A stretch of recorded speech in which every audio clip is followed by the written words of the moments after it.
జై శ్రీమన్నారాయణ. అరణ్యకాండలో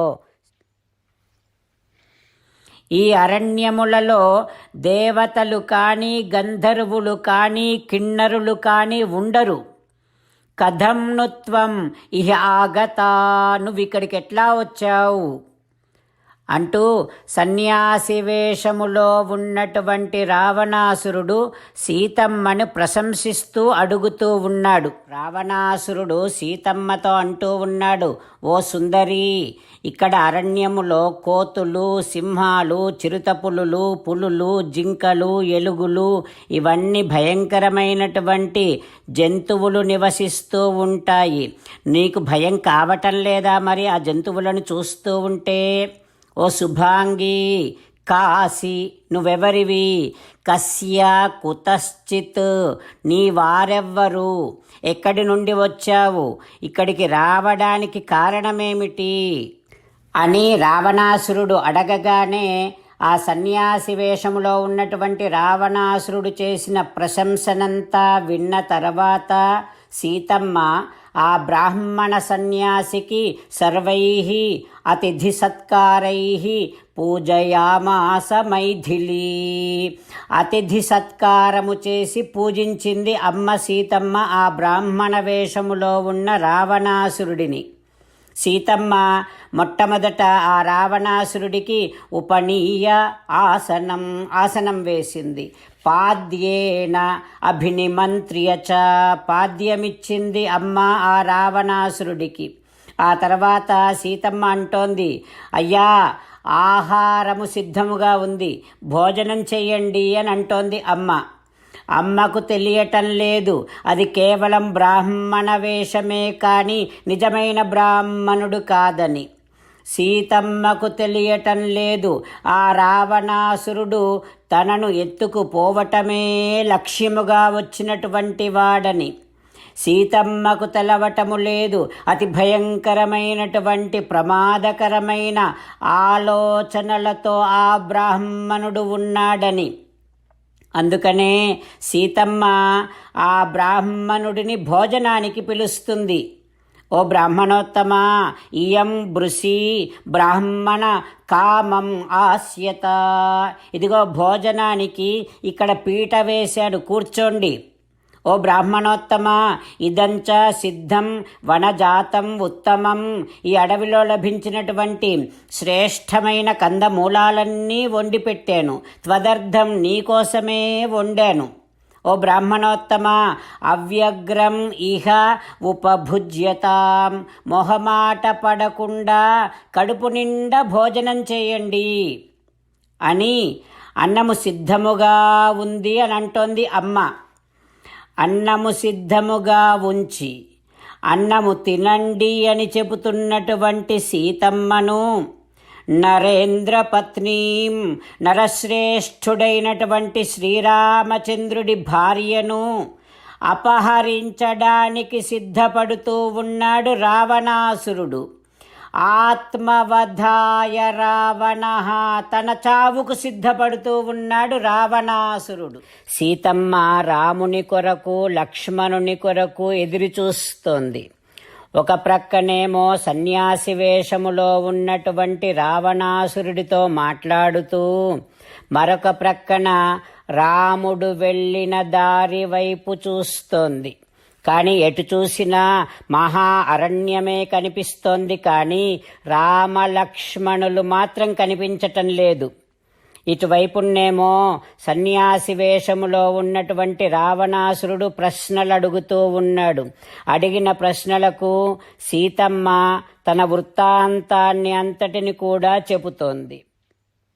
సీతారామచంద్రులను మనసారా ధ్యానము చేస్తూ పరమదయాలువు పరమశివుడు చెప్పిన పరమపావన రామనామాన్ని చెబుతూ మనము రామనామ గానము చేస్తూ ఉంటే అదిగో సీతారామచంద్రులు, పార్వతీ పరమేశ్వరులు, ఆంజనేయస్వామి, సకల దేవతలు, పితృదేవతలు, మహర్షులు, ఆచార్యులు, భాగవతోత్తములు అందరూ మనని చూసి ఆనందముతో అనుగ్రహిస్తున్నటువంటి దృశ్యాన్ని భావన చేస్తూ నోరారా రామనామగానము చేద్దాం.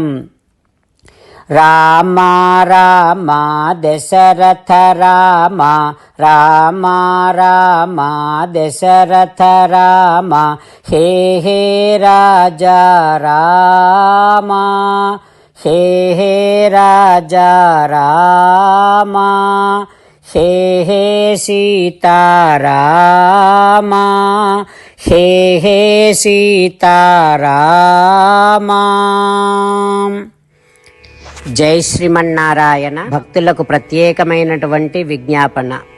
మీకు అన్ని విషయాలలో వెంటనే మంచి ఫలితాలు రావాలి అనంటే ప్రతిరోజు 1 నిమిషం వెచ్చించి నారాయణాస్త్రాన్ని చదవండి. ఇక మీకు తిరిగే ఉండదు. నారాయణాస్త్రాన్ని పొందడానికి మీరేం చేయాలంటే నారాయణాస్త్రం అనే వెబ్సైట్కి వెళ్ళి మీ పేరు మీ ఈమెయిల్ ఇస్తే మీ ఈమెయిల్కి నారాయణాస్త్రం PDF వస్తుంది. అందులో ఒక రామాయణ శ్లోకం, ఒక గీతా శ్లోకం, ఒక విష్ణునామం ఉంటాయి.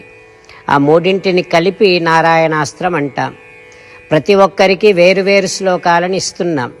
ఆ రకంగా ఎవరి శ్లోకాన్ని వారు ప్రతిరోజు తప్పనిసరిగా చదవటం వలన ప్రతిరోజు ప్రతి 24,000 భక్తులతో ఒకసారి సంపూర్ణ రామాయణ పారాయణ, 33 సార్లు శ్రీమద్ భగవద్గీత పారాయణ, 24 సార్లు శ్రీ విష్ణు సహస్రనామ స్తోత్ర పారాయణ జరుగుతుంది. ప్రతి ఒక్కరికి అంతటి విశేష ఫలితము ప్రతిరోజు లభిస్తుంది.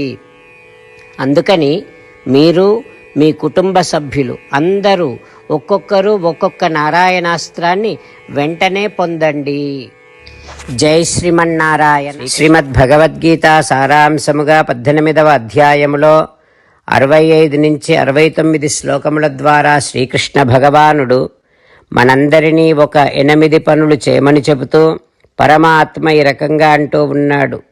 ఎవరెవరైతే నేను చెప్పిన ఈ 8 పనులు చేస్తారో వారందరూ నాకు చాలా ఇష్టమైన వారవుతారు.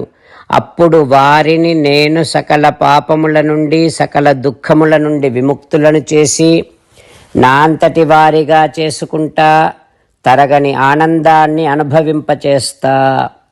నిజమే చెబుతున్నా, ప్రమాణము చేసి చెబుతున్నా అంటూ సాక్షాత్తుగా దేవదేవుడైన శ్రీమన్నారాయణుడైన శ్రీకృష్ణ భగవానుడే మనను ఈ 8 పనులు చేయమని చెబుతూ ఉన్నాడు కనుక, హో శ్రీమన్నారాయణ కరిష్యే వచనం తవ, తప్పకుండా చేస్తా, నువ్వు చెప్పినట్టే చేస్తా అంటూ మనం ప్రతిరోజు దేవదేవుడైన శ్రీమన్నారాయణుడికి ఈ రకంగా మాట ఇద్దాం.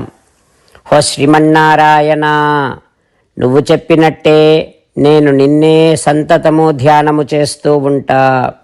హో శ్రీమన్నారాయణ, నువ్వు చెప్పినట్టే నేను నీ భక్తుడిగానే ఉంటా. హో శ్రీమన్నారాయణ, నువ్వు చెయ్యమన్నట్టే నేను నా విధులను కర్తవ్యాలను నీ సేవగా నీ తృప్తి కోసమనే సక్రమంగా నిర్వర్తిస్తూ ఉంటా.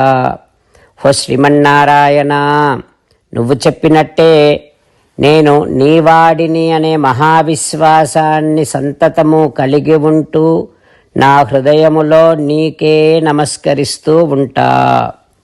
హో శ్రీమన్నారాయణ, మామేకం శరణం వ్రజ, నన్నొక్కడిని మాత్రమే శరణు వేడుకో అని నువ్వే అన్నావు కనుక నేను నిన్ను ఒక్కడిని మాత్రమే శరణు వేడుకుంటా. హో శ్రీమన్నారాయణ, మా శుచః, ఇక దుఃఖించకు అని నువ్వే నాకు భరోసా ఇస్తూ ఉన్నావు కనుక నేను ఇక దుఃఖించను. హో శ్రీమన్నారాయణ, నువ్వు చెప్పినట్టే నువ్వు నా కోసమని చెప్పిన శ్రీమద్భగవద్గీతను ఎప్పుడో ఒక్కసారి కాకుండా ప్రతిరోజు కనీసము 1 శ్లోకాన్నైనా అనుసంధానము చేస్తూ గీతోపదేశాన్ని జ్ఞాపకం చేసుకుంటూ ఉంటా. హో శ్రీమన్నారాయణ, నువ్వు చెప్పినట్టే నువ్వందరి కోసమని చెప్పిన శ్రీమద్భగవద్గీతను తెలియని భక్తులందరికీ తెలియచేసే నా వంతు ప్రయత్నాన్ని నిరంతరము కొనసాగిస్తూనే ఉంటా. హో శ్రీమన్నారాయణ, నేను నువ్వు చెప్పినట్టే చేస్తా, నీకు నచ్చినట్టే ప్రవర్తిస్తా, నీకోసమే పని చేస్తూ ఉంటా. కరిష్యే వచనం తవ. సర్వం శ్రీకృష్ణార్పణమస్తు. జై శ్రీమన్నారాయణ.